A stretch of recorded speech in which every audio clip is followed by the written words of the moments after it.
Hello student, आज आपण reconstitution of partnership हे तिसरं जे प्रकरण चालू केलं आहे त्या प्रकरणाचा पहिला जो पार्ट आहे तो म्हणजे ॲडमिशन ऑफ पार्टनर. आज आपण ॲडमिशन ऑफ पार्टनर या कन्सेप्टविषयी चर्चा करणार आहोत. त्यानंतर या कन्सेप्टमध्ये जे काही अजून नवीन कन्सेप्ट येणार आहे तेही आपण इथे समजून घ्यायचा प्रयत्न करूया. तर बघा, रिकॉन्स्टिट्यूशनचं पहिली जी मेथड होती ती म्हणजे ॲडमिशन ऑफ पार्टनर.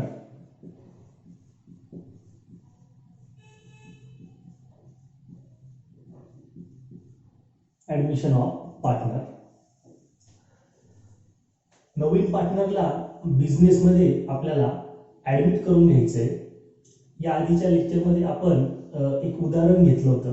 त्या उदाहरणात आपण काही कॅरेक्टर्स पाहिले, नवीन कॅरेक्टर्सची एंट्री केली. त्याच पद्धतीने आज आपण इथे ॲडमिशनचा विचार करणार आहोत. समजा माझ्याकडे एक फर्म आहे. त्या फर्मचा एक पार्टनर आहे ए आणि एक पार्टनर आहे बी. हे दोघं पार्टनर एक फर्म रन करत आहे. आता या दोन्ही पार्टनरला एका नवीन पार्टनरची एंट्री करायची आहे. तर यांनी असं ठरवलं का सी जो आहे या सीला त्यांनी बिझनेसमध्ये ॲडमिट करायचं ठरवलेलं आहे. आता हा जो सी आहे हा सी ॲडमिट कधी होऊ शकतो, त्याला नवीन पार्टनर म्हणून बिझनेसमध्ये आपण कधी ॲडमिशन देऊ शकतो, तर त्यासाठी या दोघांमध्ये जे काही पार्टनरशिप डीड झालेलं असेल त्या डीडनुसार हा जो सी आहे हा सी ॲडमिट होऊ शकतो. समजा त्यांच्या पूर्वीच्या पार्टनरशिप डीडमध्ये या दोघांनी नवीन पार्टनरला ॲडमिट करण्यासंदर्भात कुठल्याही पद्धतीच्या अटी शर्ती ठेवलेल्या नाहीये. अशा वेळेस अशा कंडिशनमध्ये जर सीला नवीन पार्टनर म्हणून ॲडमिट करून घ्यायचं असेल तर पार्टनरशिप ॲक्ट 1932च्या नुसार ए आणि बी या दोन्ही पार्टनरची जर संमती असेल तरच या सीला नवीन पार्टनर म्हणून ॲडमिट करून घेतलं जाईल.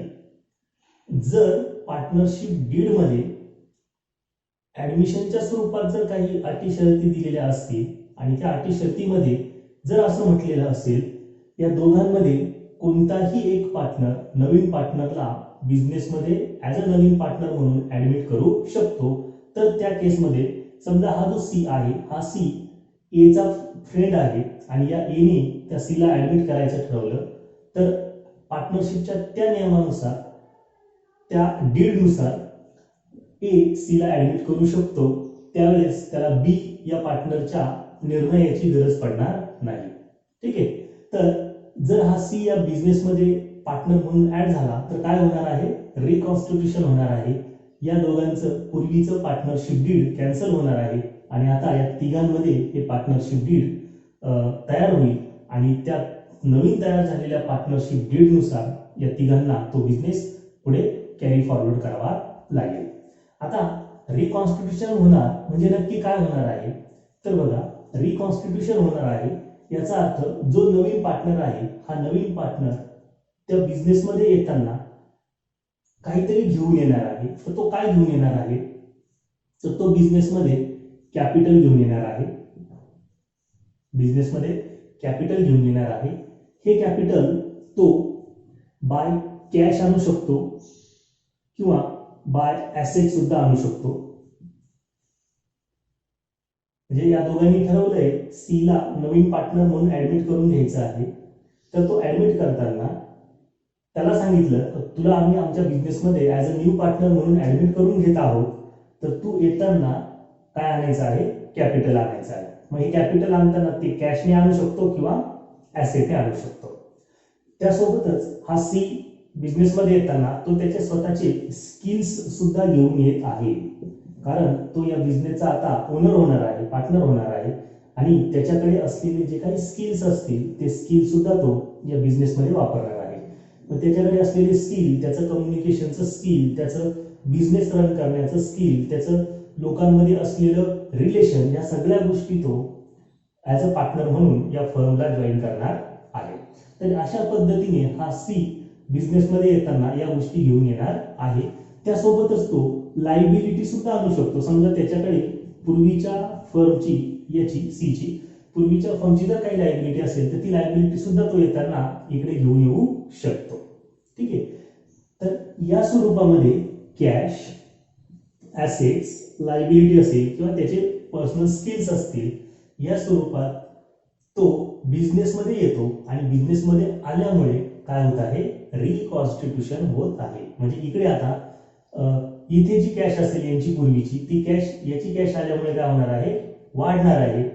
म्हणजे याचं कॅपिटल वाढणार आहे, यांचे स्किलमध्ये भर पडणार आहे. म्हणजे नव्याने कॅपिटल तयार होत आहे, नव्याने स्किल डेव्हलप होत आहे, त्याच्यामुळे सेल वाढणार आहे. या सगळ्या गोष्टींचा परिणाम हा नवीन पार्टनर आल्यामुळे होत असतो. आणि म्हणून या पद्धतीने जी प्रोसेस ऍडमिशनची होते, नवीन पार्टनरला प्रवेश दिला जातो, त्यामुळे जे काही चेंजेस होतात त्या चेंजेसला आपण रिकॉन्स्टिट्यूशन ऑफ पार्टनरशिप असं म्हणत असतो. ठीक आहे. आता आपण इथे काही कन्सेप्ट समजून घेऊया. ऍडमिशन ऑफ पार्टनर म्हणजे नक्की काय, तर ऍडमिशन ऑफ पार्टनर म्हणजे नवीन पार्टनरला बिझनेसमध्ये काही कॅपिटल असेल किंवा त्याचं स्किल असेल, या आणण्याच्या अटींवरती पार्टनर म्हणून त्याला आपण इथे समाविष्ट करून घ्यायचं आहे. It is a process. एखाद्या पर्सनला बिझनेसचा पार्टनर करून घेण्याची जी प्रोसेस आहे, it is called as admission of partner. आता हे ऍडमिशन ऑफ पार्टनर होत असताना काय समोर आलंय आपल्या, तर पहिली गोष्ट म्हणजे नवीन पार्टनर येताना त्याला कॅपिटल आणावं लागतं. ठीक आहे. आता कॅपिटल आणल्यामुळे या कॅपिटलची अकाउंटिंग ट्रीटमेंट काय होणार आहे, म्हणजे जेव्हा आपण प्रॉब्लेम सॉल्व्ह करू, तर प्रॉब्लेम सॉल्व्ह करताना तो पार्टनर जे काही कॅपिटल बिझनेसमध्ये इंट्रोड्यूस करणार आहे, ते इंट्रोड्यूस केल्यावर आपल्याला त्या आलेल्या कॅशची ॲज अ कॅपिटल म्हणून प्रॉब्लेममध्ये त्याची ट्रीटमेंट काय करायची आहे, त्याला कोणता इफेक्ट द्यायचा आहे, त्याचे इफेक्ट्स कसे जातील, इन शॉर्ट त्याची जर्नल एंट्री आपण कशी करू शकतो, तर या ट्रीटमेंट आपण इथे समजून घेऊया. तर बघा,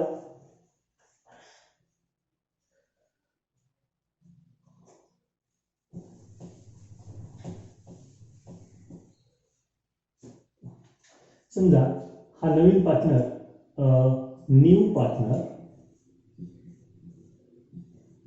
पार्टनर्स brought capital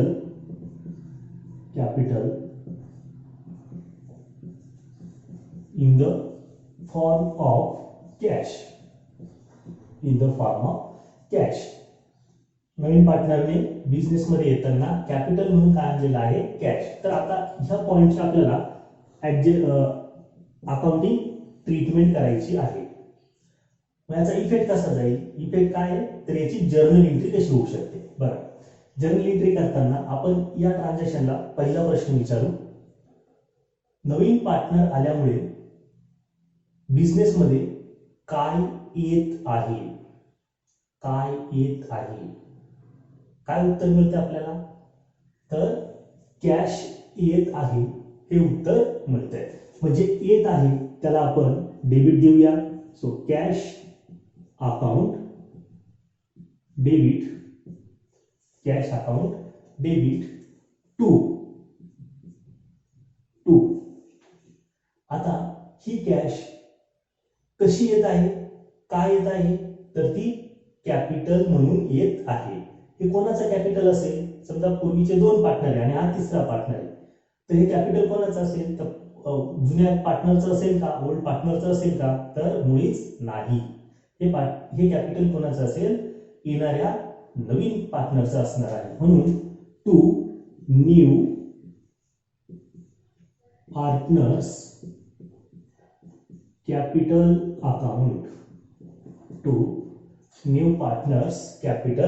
अकाउंट, तर ही ट्रीटमेंट आपल्याला नवीन पार्टनर कॅशच्या स्वरूपात जर कॅपिटल आणत असेल तर अशा पद्धतीने आपल्याला त्याची ट्रीटमेंट द्यायची आहे. Okay, it is a very important. आता सेकंड पार्ट, जर new partner brought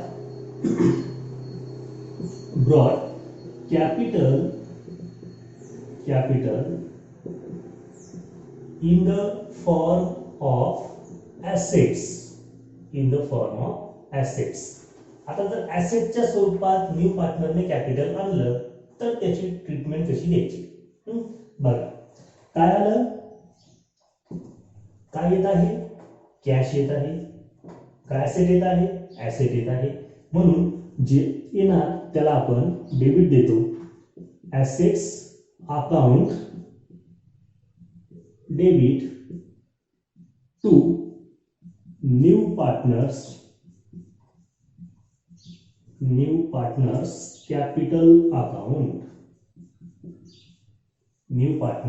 capital account तर या पद्धतीने आपल्याला ही अकाउंटिंग ट्रीटमेंट द्यायची आहे प्रॉब्लेम येताना आपल्याला हे दोन्ही पॉइंट असतात आणि हे दोन्ही पॉइंट असताना आपल्याला त्यांची जर्नल एंट्री करायला लागते आणि ती जर्नल एंट्री कशी करणार तर ती जर्नल एंट्री अशा पद्धतीने आपल्याला करायची आहे कधी कधी प्रॉब्लेम असा येतो फक्त एकच पॉइंट दिलेला असतो आणि कधी दोन्ही पॉइंट एकत्र दिलेले असतात न्यू पार्टनर येताना सम पार्ट कॅश आणतो आणि सम पार्ट ऍसेट पण आणतो मग त्यावेळेस आपण या पद्धतीने त्या एंट्रीज पास करायच्या असतात ओके तर this is the first accounting treatment of admission of partner admission झाल्यानंतर आपल्याला पहिली जी ट्रीटमेंट द्यायची आहे ती आहे ही कॅश आणि ऍसेटचा इफेक्ट आपल्याला जर्नल एंट्रीच्या स्वरूपात देता आला पाहिजे ओके ठीक आहे आता बघा न्यू पार्टनरची तर एंट्री आपण केली त्याने कॅश पण आणली त्याने ऍसेट पण आणलं आता त्या फर्मला जे काही प्रॉफिट आणि लॉस होणार आहे त्याच्यामध्ये सुद्धा काय होणार आहे चेंज होणार आहे म्हणजे पूर्वीचे पार्टनर्स जर त्यांचा शेअरिंग रेशो समजा 1:1 होता तर आता हा जो नवीन पार्टनर आला हा नवीन पार्टनर आल्यामुळे आता काय करावं लागेल तर त्या शेअरिंग रेशो मध्ये चेंज होईल कालच्या किंवा आधीच्या लेक्चरमध्ये आपण पाहिलं एक पूर्ण भाग होता बाबूराव आणि शांताबाई ते दोघं अर्ध शेअर करत होते त्यानंतर शालूची एंट्री झाली त्यानंतर त्या एकाच भागाचे 3 भाग झाले म्हणजे काय होतंय तर पूर्वीचे जे पार्टनर्स आहेत त्यांचा शेअरिंग रेशो काय होत जातोय कमी होत जातो नवीन पार्टनरची एंट्री झाल्यामुळे मग आता इथे जर नवीन पार्टनरची एंट्री होत असेल तर शेअरिंग रेशो मध्ये सुद्धा काय होतोय चेंज होत असेल मग जर तो चेंज झाला तर नवीन शेअरिंग रेशो तयार होणार आहे जुना रेशो कॅन्सल होतो आणि नवीन शेअरिंग रेशो तयार होतो मग आपल्याला हा नवीन शेअरिंग रेशो कॅल्क्युलेट करावा लागतो प्रॉब्लेम मध्ये आपल्याला ओल्ड रेशो दिलेला असतो आणि त्या ओल्ड रेशोचा वापर करून या नवीन पार्टनरची कोणत्या रेशोने एंट्री केली नवीन पार्टनरला सांगितलं असेल ना की तुला आमच्या बिझनेसमध्ये आम्ही ऍडमिशन देत आहोत आणि तुला आमच्या बिझनेसमध्ये जो काही शेअर असेल आमचा त्याच्यापैकी तुला काहीतरी शेअर आम्ही तुला देणार आहोत म्हणजे त्याला आपण असं बोललेलो आहोत पार्टनरशिप डीड मध्ये लिखित स्वरूपात हे डीड झालेले आहे त्याला सुद्धा आपल्याला काही सम अमाऊंट शेअरच्या स्वरूपात द्यायची आहे मग त्याचा शेअर आपल्याला सांगावा लागेल म्हणजे प्रॉब्लेम मध्ये सुरुवातीला आपल्याला न्यू पार्टनरचा शेअर दिलेला असेल ओल्ड पार्टनरचा शेअर माहिती आहे आणि ज्यावेळेस त्याची एंट्री होणार आहे त्याचं ऍडमिशन होणार आहे तर त्याचं ऍडमिशन झाल्यावर आपल्याला न्यू रेशो कॅल्क्युलेट करावा लागतो मग आता पुढच्या पॉइंट कडे जाऊया न्यू रेशो कशा पद्धतीने कॅल्क्युलेट करायचा आहे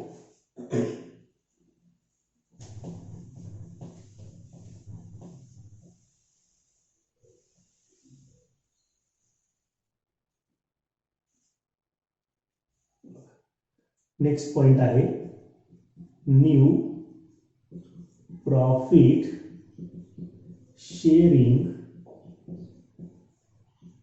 ratio new profit sharing ratio new पार्टनरच्या एंट्रीमुळे आपल्याला आता new profit sharing ratio calculate करावा लागेल ठीक आहे मग हा न्यू प्रॉफिट शेअरिंग रेशो कसा असणार आहे तर बघा याच्यासाठी आपल्याला एक फॉर्म्युला लक्षात ठेवायचा आहे आणि तो फॉर्म्युला आहे हा फॉर्म्युला फक्त लक्षात ठेवायचा new ratio is equal to new ratio is equal to balance of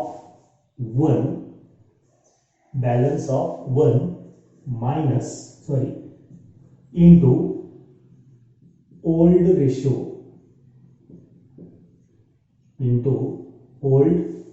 ratio हा फॉर्म्युला आपल्याला वापरावा लागतो आणि या फॉर्म्युल्यानुसार आपण जे ओल्ड पार्टनर असतील त्या ओल्ड पार्टनरच्या ओल्ड प्रॉफिट शेअरिंग रेशो मध्ये जो चेंज होणार आहे आणि त्यांचा नवीन रेशो काय येणार आहे तो आपण या फॉर्म्युल्याने कॅल्क्युलेट करायचा असतो. न्यू पार्टनरचा न्यू रेशो आपल्याला माहित असतो, त्यामुळे न्यू पार्टनरचा न्यू शेअरिंग रेशो काढण्याची गरज नसते. तो नवीन पार्टनर असतो आणि त्याचा शेअरिंग रेशो दिलेला असतो आणि तो नवीनच असतो, म्हणून त्याचा शेअरिंग रेशो कॅल्क्युलेट करण्याची गरज नसते. या न्यू प्रॉफिट शेअरिंग रेशोची गरज कोणाला असते तर ती फक्त ओल्ड पार्टनरलाच असते. आता इथे बॅलन्स ऑफ 1 असं म्हटलेलं आहे. ओल्ड रेशो आपल्याला कुठे मिळतो तर ओल्ड रेशो आपल्याला प्रॉब्लेम मध्ये दिलेला असतो, त्यामुळे हा शोधण्याची गरज नाही. पण हा जो आहे बॅलन्स ऑफ 1 हा आपल्याला कॅल्क्युलेट करावा लागतो. मग बॅलन्स ऑफ 1 कसा काढणार तर त्याच्यासाठी पण एक फॉर्म्युला आहे. Balance of 1 is equal to balance of 1 आपण असं गृहीत धरतोय तर प्रॉफिट पूर्ण किती आहे 1 आहे, म्हणून 1 मायनस या 1 मधून जो नवीन पार्टनर आपण ऍडमिट करून घेत आहोत त्याला किती शेअर द्यायचा आहे तो आपल्याला इथे लेस करायचा आहे. ठीक आहे, म्हणून minus share given to new partner share given to new partner. या फॉर्म्युल्याने आपल्याला बॅलन्स ऑफ 1 ची व्हॅल्यू मिळेल आणि ती बॅलन्स ऑफ 1 ची व्हॅल्यू या ठिकाणी टाकायची आहे. ओल्ड रेशो आपल्याला माहिती आहे, या दोन्ही किमती एकदा मिळाल्या की आपण त्या ओल्ड पार्टनरचा new profit sharing ratio calculate करू शकतो. ओके, ठीक आहे. आता हा फॉर्म्युला आपण समजून घेण्यासाठी काही एक्झाम्पल्स समजून घेऊया, म्हणजे हे फॉर्म्युले लक्षात येतील आणि न्यू प्रॉफिट शेअरिंग रेशो काय आहे तो सुद्धा लक्षात येईल. तर प्लीज हे नोट डाऊन करून घ्या.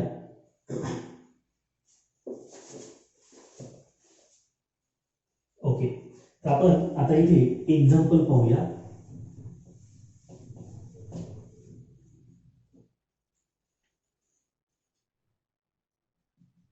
Example number 1.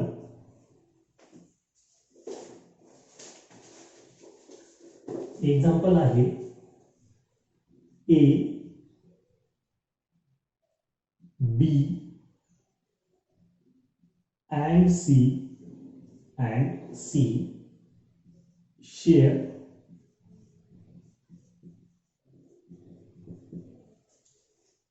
profits as 3 as 2 as 2 as 1 and if they admit D and decided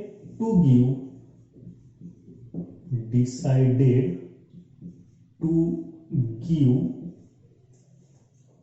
him 1/7 share.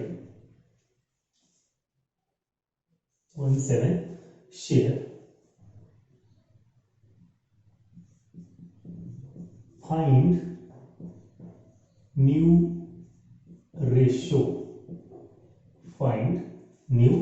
ratio.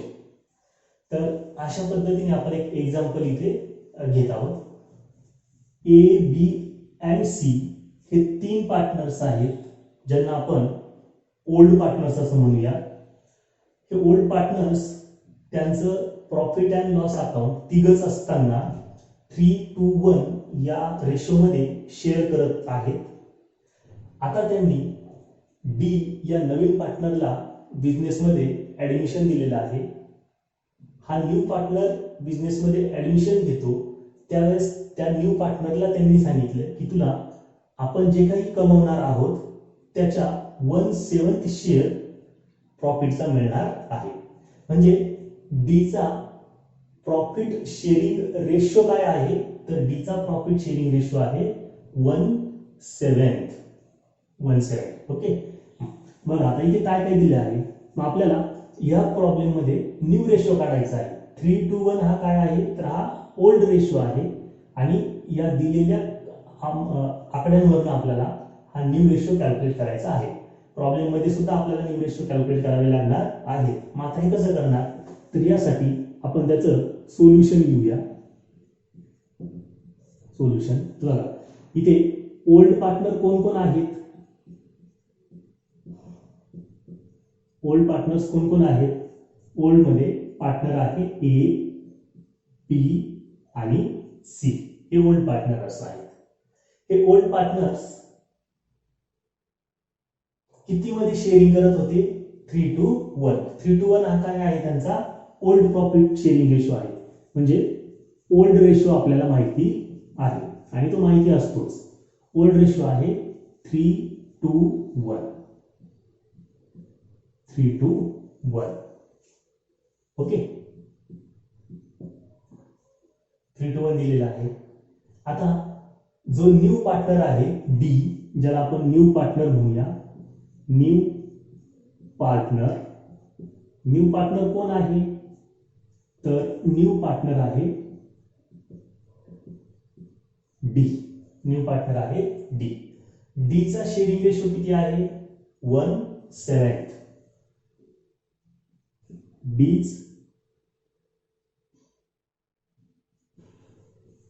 DS profit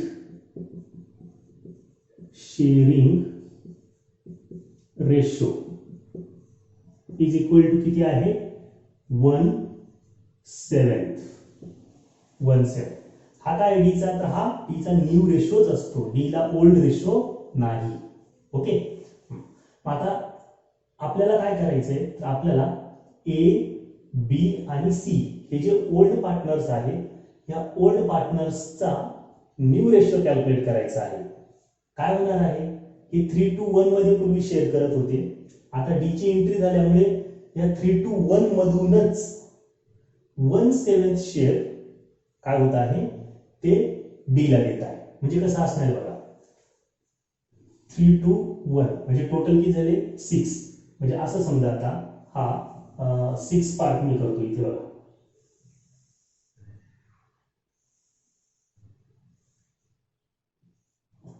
हा पूर्ण 6 पार्ट, इथे 6 भाग करूया आपण.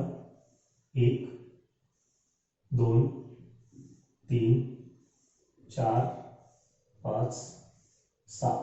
1 2 3 4 5 6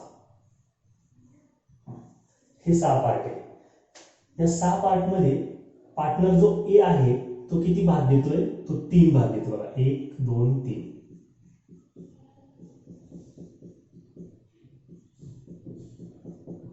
हे 3 भाग झाले ए चे.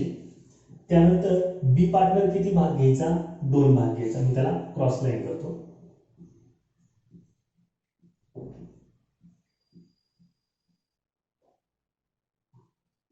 हा बी चा पार्ट झाला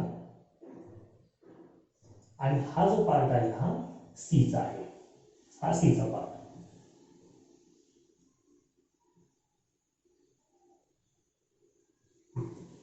ओके. म्हणजे इथून इथपर्यंत ए चा पार्ट, इथे बी चा पार्ट आणि हा सी चा पार्ट. आता हे प्रॉफिट जे आहे हे टोटल आहे 6 पार्ट मध्ये. टोटल किती आहे, 6. या 6 पार्ट मधनं जो न्यू पार्टनर आहे डी, त्या डी ला किती भाग द्यायचा आहे, 1/7. म्हणजे 1/7 जर आपण इथे दिला तर काय होईल, तर आता काय करायचं आपल्याला, किती पार्ट करायचे, 7. 1 2 3 4 5 6 आणि 7. किती पार्ट आहे, 7. त्यातला एक पार्ट कोणाला द्यायचा आहे, एक पार्ट द्यायचा आपल्याला डीला, एक पार्ट द्यायचा आहे डीला. आता किती उरले, 6 उरले.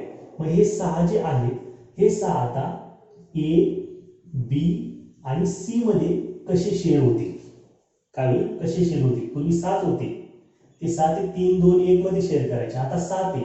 7 मध्ये मग आता कसं शेअरिंग करणार आहे, तर आपल्याला हे कॅल्क्युलेशन करायचं आहे. ओके, बघा आता कॅल्क्युलेशन कसं करायचं. तर आपल्याकडे फॉर्म्युला आहे न्यू रेशोचा. New ratio is equal to balance of 1 into old ratio is equal to balance of 1 म्हणजे काय, तर 1 minus share given to D. नवीन पार्टनर कोण आहे, डी.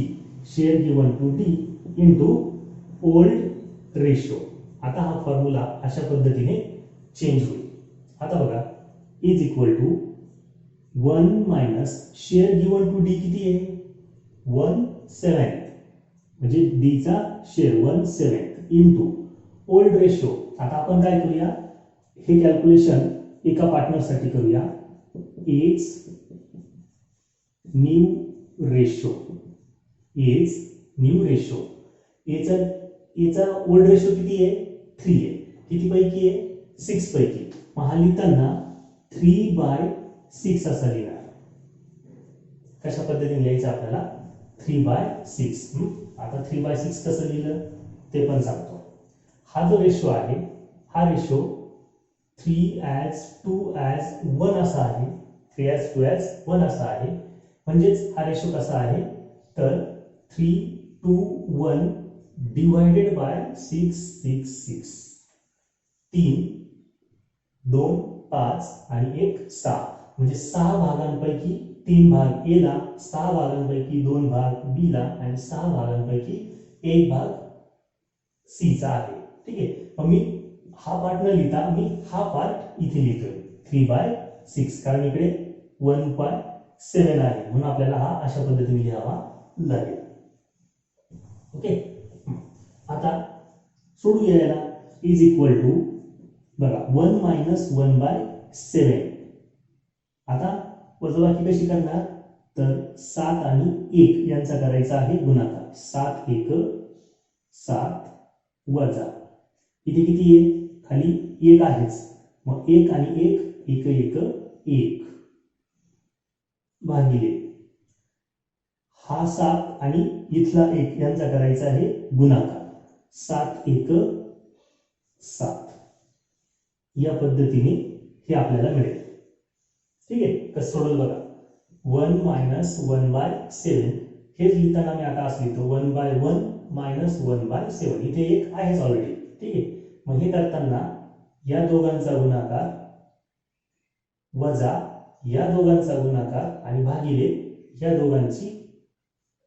दोघांचा गुणाकार. ठीक आहे, अशा पद्धतीने हे कॅल्क्युलेशन आपण इथे केलेलं आहे. नंतर हा 3/6 आहे तसाच. आता इज इक्वल टू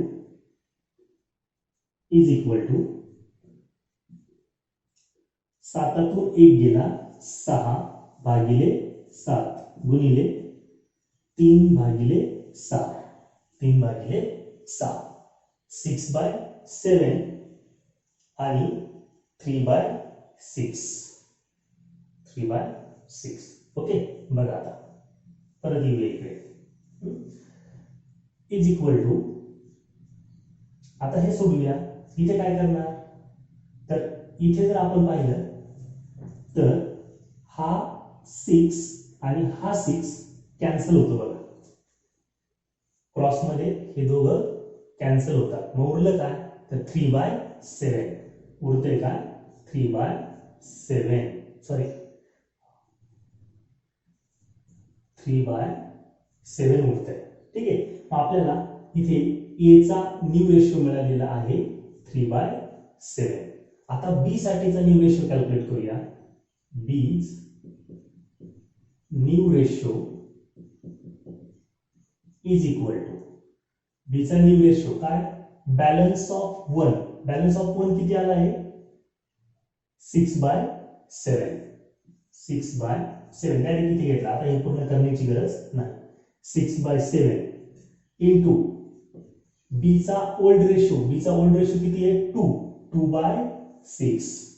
2/6 इथे पण हा 6 गेला आणि उरले 2/7. This is the new ratio of B.